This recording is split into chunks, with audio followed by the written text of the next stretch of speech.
We've actually played a recent video game, both of us, this week. You finished it. I have not. Well, finished is a loose term because I finished the campaign, but it's not actually completable because it's a live service game. So this is Avengers, the video game. Marvel's Avengers, which is, I'll come right out and say it, better than I expected after that terrible beta. I thought the beta was awful. I think the beta was a poor showcase, unfortunately. Well, that's the impression it left on me. So I came in with low as hell expectations, but so far the story is pretty cool, pretty endearing, pretty Game nice. Of the year. Yeah, right? let's not even go that far. But so what I like a lot about the story is that a lot of the marketing kind of just left out that Kamala Khan is the story's main character. Like straight up, she is the person you will play as the most, and she is kind of like the narrative glue that holds everything together. And I really like her. I think she's an awesome character. She's almost like a character through the lens of the player. Like, oh my God, these are the Avengers. I'm so stoked. I'm so hyped for them. I'm so, excited to see them. And that opening on the hull carrier before the prologue even kicks off, the prologue from the beta, you get to explore the hull carrier as her. And that was awesome. I love that. That was a really nice surprise. I mean, I'm glad they left that out of everything because... Yeah. I mean, so just for context, the game starts out, you're Kamala Khan. You've written fan fiction or something, I suppose? Yeah, I think a fan comic or something, yeah. And you basically entered a competition and you get to go meet the Avengers, essentially. So you're just walking around the helicarrier on an event called A-Day, which, spoiler, Avengers Day, if you didn't figure that one out. It's really weird that it's made to sound like a riff of D-Day, which is not No, anyway. Not a good thing. Well, I suppose in the context of the game, it makes sense because A-Day actually, for those of you who don't know, a reactor basically explodes or something happens, that there's a massive explosion, and it is therefore a bad day, A-Day. And it ends up giving a lot of people superpowers. That's the main thing. It sets the stage for a lot of people die. The Avengers come out looking like the bad people, and a lot of people end up becoming what we know as Inhumans. Yes, they've including got powers. Kamala. Yeah, including Kamala, who's actually just, no offense, a version of stretchy arm guy from the Fantastic Four. Yeah, If essentially. you think about it. But yeah, like you said, she's the I suppose the glass you look through, you see the story through, and she is hella endearing, very cool, and probably one of the strongest parts of the game. In all honesty, she carries a lot of the story on her shoulders, and I think her and the voice actress do a fantastic job of doing it. I really like that intro on the hull carrier just because there's these small moments where she has her very first run-ins with some of the Avengers. She has a very small chat with Thor, and she stands up to a bully, and Captain America notices, and it's those cool little moments, with especially the Avengers not knowing what role she'll play later. It's just cool. She's just very likable. I find it very difficult for any gamer to just, maybe she's a bit too upbeat and cheery for some people, but I just think she captures you from the beginning. I think you get very invested with her story because you know that she is so invested in the Avengers. So when A-Day happens and everything goes to shit, she is oh my God, what happened? I need to help you. Because she also gets powers, so she has the ability to help people. Yeah. And she believes in the Avengers' ability to do good. So when they kind of disband and get blamed for a lot of what happened, she refuses to believe it, and she sometimes sees the best in the Avengers even when it's not there. And it's almost I feel like the story, at least, I mean, I'm not finished it, and you say I'm not even that close to halfway, but even still early days. Even from my early impression, there's these moments in the story where it's never meet your heroes. She's getting a bit of a wide awake, awakening to how crappy people like Tony Stark can be, and how Bruce Banner can kind of be annoying as well. But at the same time, she takes it in her stride, and still she believes in a greater good, and I think it's really cool. Yeah, look, I agree with you. It's a good and a bad thing though, because there are points in the story where it is like it's very heavy, like, you know, shit's looking bad, like the world's gone to shit, she's run away from home. But then at the same time, like in the next breath, she's like, ooh, but like I'm with the Avengers. And like that's a bit of a weird disconnect to me. Yeah. I think early on it was in the beta where she like cries in front of Bruce Banner. And then like the very next sentence, she's like, I'm on the Hellcarrier. And I'm just like, yeah, and I was like, it's something just weird about that. Like I found the story, even throughout, it bounces between like very heavy and sometimes, I don't know, like too light, if that makes sense. Like there's no middle ground, which is a bit jarring. But like I said, good and a bad thing. It doesn't ruin the story. I still think the story is great. You finished the story, so I finished it. So look, I think the campaign is worth playing. And to be completely honest, the Avengers themselves are great. I think the voice actors do a great job capturing their characters. I mean, it's funny because like I know of the heroes, but I only know a lot about them through the MCU, the actual movies, and they all seem like very similar versions to what you know from the movies. So Thor is this like almighty dude from another realm who like walks around like royalty, like yes, and he's really cocky. Whatever. Yeah, he's very cocky. Tony Stark is like this dude with a massive ego. I mean, I think it was very, very much like an MCU thing that at A-Day, there's a Charles Tolton who's like about to reveal something to the world, and then Tony Stark comes in and like steals his thunder. It was a very Tony Stark thing. Very like Tony Stark. And then like I wanted to know quickly, like when you first meet him, he's got like long hair and a beard, and when he gets back to the Hellcarrier, he's had a haircut. Who cut his hair?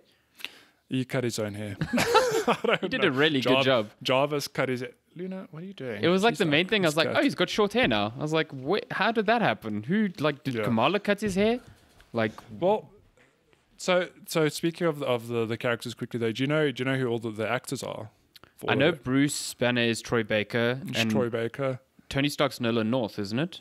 Yeah, I only realized halfway through, I was like, I can't place this voice actor. I looked it up, I was like, of course it's Nolan North. They got Nathan Drake, who's also like very similar personality traits, like kind of adventurous, also a little bit cocky. Yeah, and it's like, well, of course he fits into the Tony Stark role. I know the voice actress for Maria Hill is Jennifer Hale, who I immediately recognized from Mass Effect, because she's the voice actress for Female Shepherd. If you choose her, she's the better voice actress. So, yeah. Black Widow's Laura Bailey, who you can hear a mile away. Yeah. But yeah, look, I think the characters in the story are like relatively strong. You know, probably the strongest parts of the game. But then, I don't know, everything else just it falls apart. Like let's talk about the combat quickly, because like from the beta I was like, ooh, they are really like, the characters don't feel distinct. It just feels like every character's got a light and a heavy attack, and every character's got one or two extra powers, and like, oh, this one can fly, this one can jump from walls. They don't feel they feel vague enough that they kind of like blend together, you know what I mean? But the more I've played the campaign, the more I've like got into sync with kind of like each individual's like their move sets.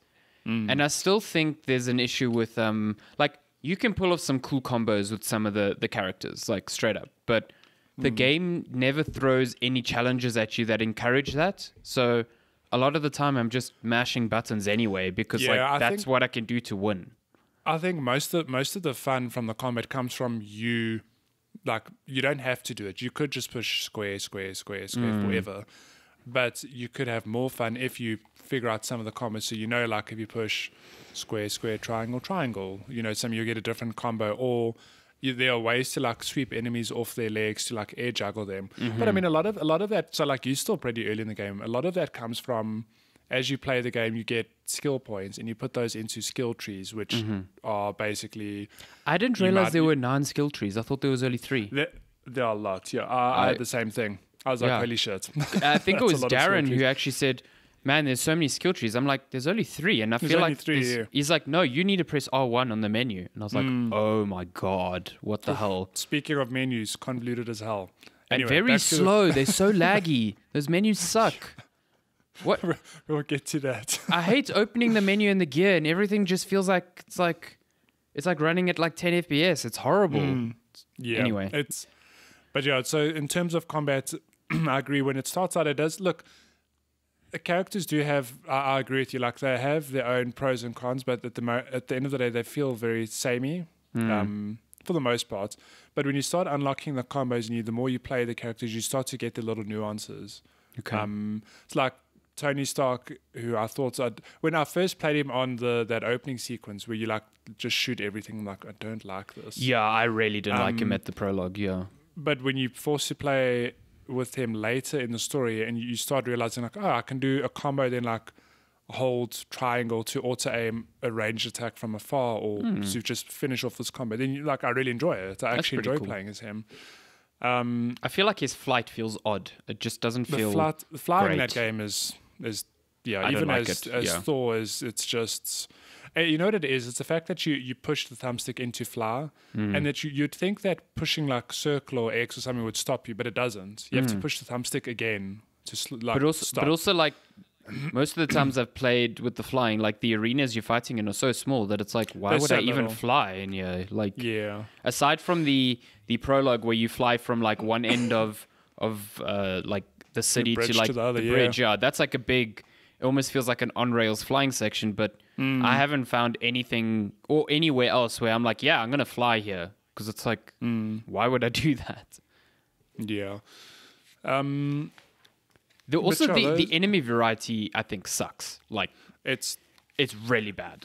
There's a lot about this game where you, like, I don't know. At the end of the day, having finished it now, it feels like it would have been a great single-player game if they focus on making it a great single-player game.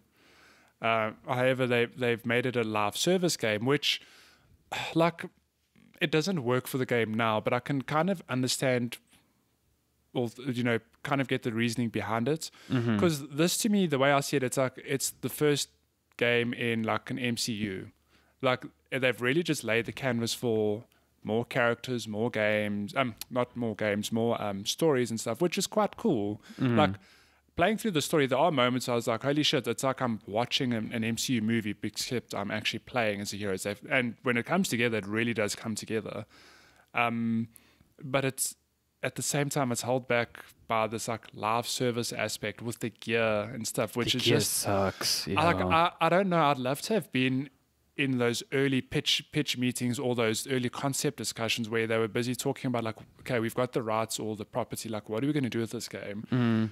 And I have to imagine that at some point, at one point, it was just going to be this really cool narrative game, because like that just makes sense to me. But then it was a thing of like, no, but the trend now is to make a live service game. Like also, like if we're paying for this license, we can't just make a 20-hour game and then it's like, oh, you're done.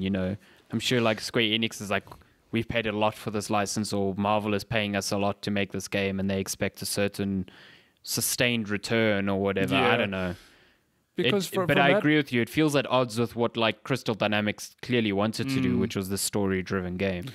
Yeah, but I'm torn because it really dilutes the overall game. But at the same time, having finished the story, I'm like, I really enjoy that. Yeah, I'd love for them to pick it up like you would go watch another Marvel movie. Because like this to me is the first Avengers movie in the MCU. Like we've skipped all the origin stories. We've just at the Avengers now. Like what's next? Who's the next big villain? Who's the next hero we're going to meet? How are they going to bring this cast together? If they keep it as a platform, it would be cool. Like here's the second chapter in like a Destiny in that way. Yeah. I think that's what the intention is. Like I have to think that's what the intention is with this live service game. Yeah. But in its current state though, it's like story aside, the game has got a lot of problems. Even like the loot, for example, it's like a meaningless number grind in that you really just you pick up gear. And like a lot of people saying you don't even see the cosmetic value. Like you don't see your hero wearing that. Like, well, you don't. Yeah. I personally don't care about that. But I care big time about that. I really hate that. Look, and I wouldn't say no to it, but like take that aside. It's really just you pick up gear, your numbers go up. There's some perks maybe, but like it doesn't entice me to go grind up gear or whatever. Like if I compare this to a game like Borderlands, for example, where Borderlands is fun because you pick up new weapons and it changes the way you play the game. Here, it's like you've got the same moveset. You're going to work your way through a skill tree, but at the end of the day, you're just making your hero, you're grinding up numbers, which is meaningless. It's like, oh, now your attack does gamma damage, or now it does this damage, or whatever. But just if you boil it down to like raw numbers, it means nothing because you boosting your numbers, but the enemies are just, you know, matching your strength anyway. At no point do I go, holy shit, I picked up this really cool piece of gear. I'm like really dishing out a lot of extra damage now. It still feels like I'm Hulk. I should smash something in one hit, but it takes like a lot of hits to destroy this robot, for example. So it's like such a weird thing because the game, like that's where the end game falls down. Like, I mean, I haven't got there, but if the gear is not enticing, then and you finish the campaign, what are you grinding for? Like at the end? Yeah, like I think people will find joy in that because look, I'm that person who enjoys the number grinding, but in this regard, I'm just like, I don't get it. There's nothing that gets me excited for going back. The only thing that would get me going back is, like I said, more stories or especially when those because they intersperse some of those missions in the campaign, which I really hate. Those there's like really cookie cutter open worlds with the like aim bases, and like that's all you're grinding at the end of the game, and those suck. Those are so boring. Like, yeah, I mean, even on that, the level variety it seems very bare bones at the moment. Like again, this is, you can see it's a games as a service thing. It's just the base, like it's the base foundation of what's to come. Yeah, and like I don't know, it's so weird. Like it just takes away from what it's at the very least. Like if you look at something like Destiny's expansions are all, you know, they're big deals, but they're big deals because of the gear that they add, the powers sometimes they add. Generally, well, this is my experience, Destiny's lore is like incomprehensible to me. So all the stories that come with each of the expansions is just a means to get to like the end game.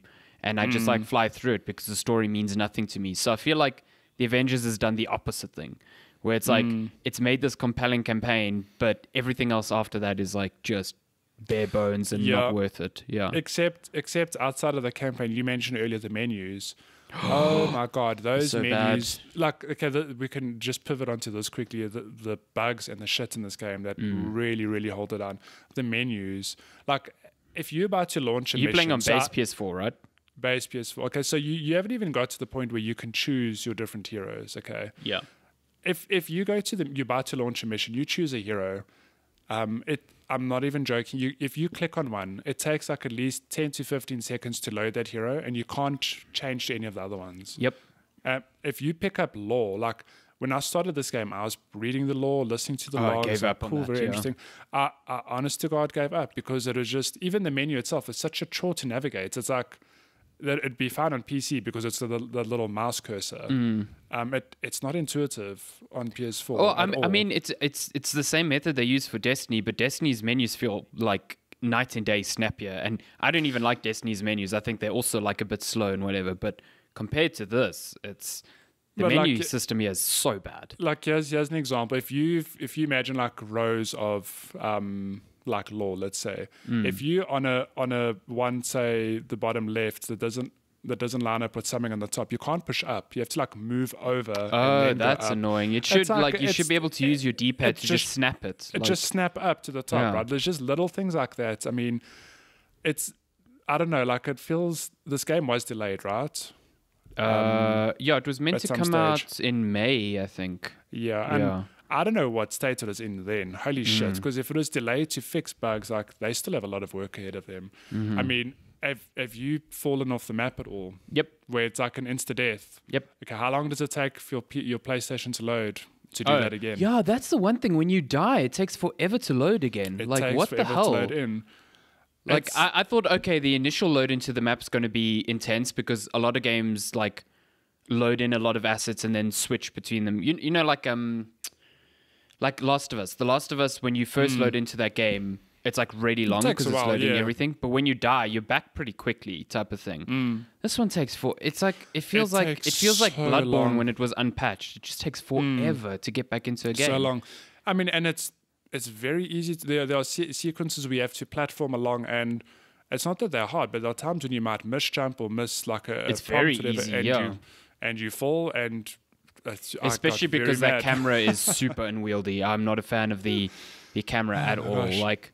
Like especially playing as some of the bigger characters like the Hulk, where it's like, oh, you got to look for this blue or yellow ring for counters, and it's like he takes up most of the screen. I can't see shit.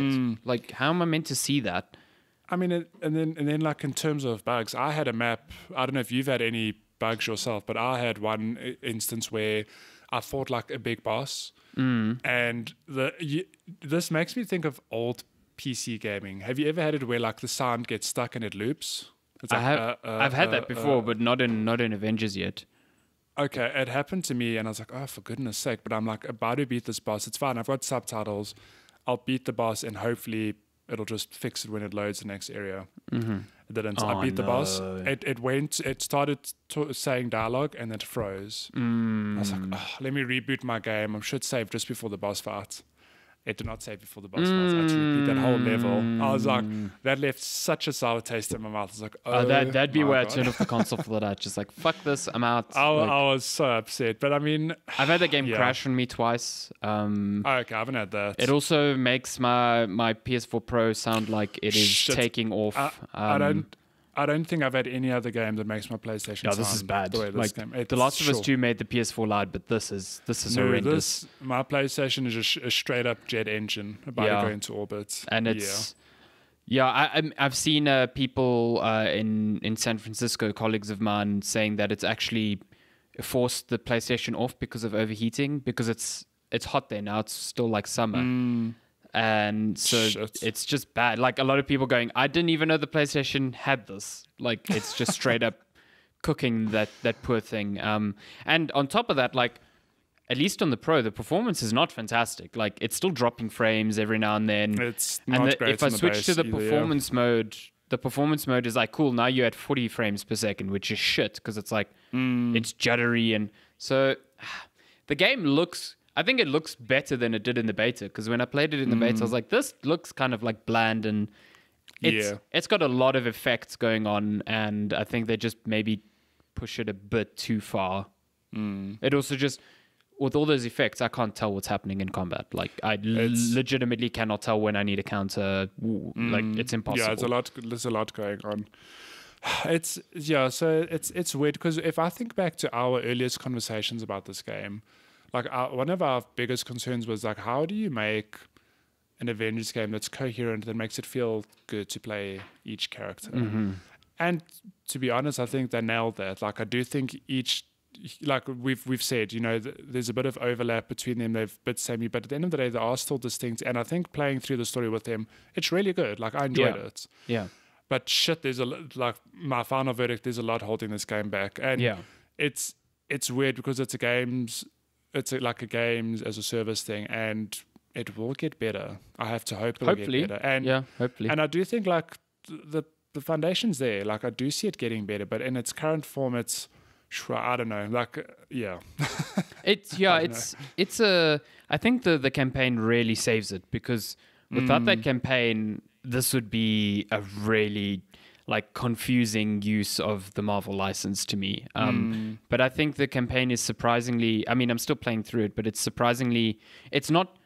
is nowhere near the level of a Spider-Man, like not even close, but it is a good game. It's better than I expected, but that's about it. Like when you finished it, it's about a 14, 15-hour campaign. No, if you do side missions, you'll stretch it out. But I just mainlined the hell out of the campaign. It's about 8 to 10 hours. Yeah, and like when you're done, already I'm looking at the missions that I know will be the end game grind, and I'm like, I don't want to do those. They look really crap. So yeah, I foresee myself like playing the campaign and then just putting this away and probably not touching it for a very long time. Look, I want to maybe go back for a bit just to actually jump into the post game content and do some of those side missions, because I didn't touch them, but there are separate stories like tied to each character, which like those iconic missions are not bad. I did one for the Hulk, which was pretty cool. I do want to unlock his tuxedo suit costume. Very cool. It's so good. Very dapper. very dapper. Last thing before we move on, the antagonists in that game, the boss fight's not great for the most part. I've heard. Very, very forgettable. And the antagonist, it's just, I don't know, like you've got Charles Dalton and his assistant Monica, which I'm like, from the whole MCU, or the whole Marvel universe, so not MCU, there's a lot of people to choose from. They really, really went with like a bare bones intro, I feel, because they want to save like Thanos and all these other big dudes for other content later. I'm sure. Yeah, so it's just such and also like I don't get their motivations. Like they're just evil. I don't understand why. They're trying to rid the world of superheroes because they're bad for the world. And I'm like, okay. Okay, cool. Yeah, cool okay, stuff. yeah. Anyway. And I don't know if you've heard this, but for most of the game, you know the scientist as Charles Dalton. Yeah, becomes MODOK, doesn't he? Becomes MODOK. At no point in the game does he ever say, like, I'm MODOK. Oh. Literally no point in the game did he say, I'm MODOK.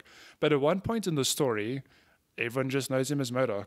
Oh. It's like literally in one sentence, it's like Iron Man saying, like don't do this, Dalton. And the next sentence, like, yeah, MODOK's going to do this. And we're like, where did that come from? Yeah. Where did that come from? Even like Kamala, I know we're talking about this game forever. But even Kamala, it's such a weird thing because I would have loved for her to have a whole story of how she gets her superhero name. We just know it's Kamala, but on the menu, she's Ms. Marvel. Yeah, like how did we get there? Yeah. It would have been cool if she was just Kamala Khan for the whole game. Then at some point, it's like, oh yeah, like cool, you're pretty good as a superhero. We're gonna call you Ms. Marvel. But yeah, I don't know.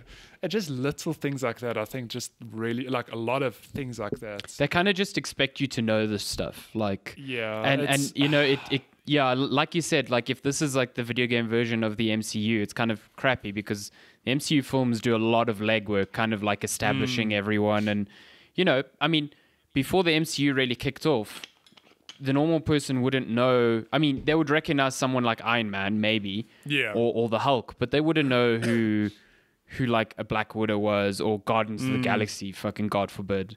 But now you can mention Star-Lord or Drax and people know immediately who he is because it's always like established. Here it's like, oh, you know who Miss Marvel is? Sweet.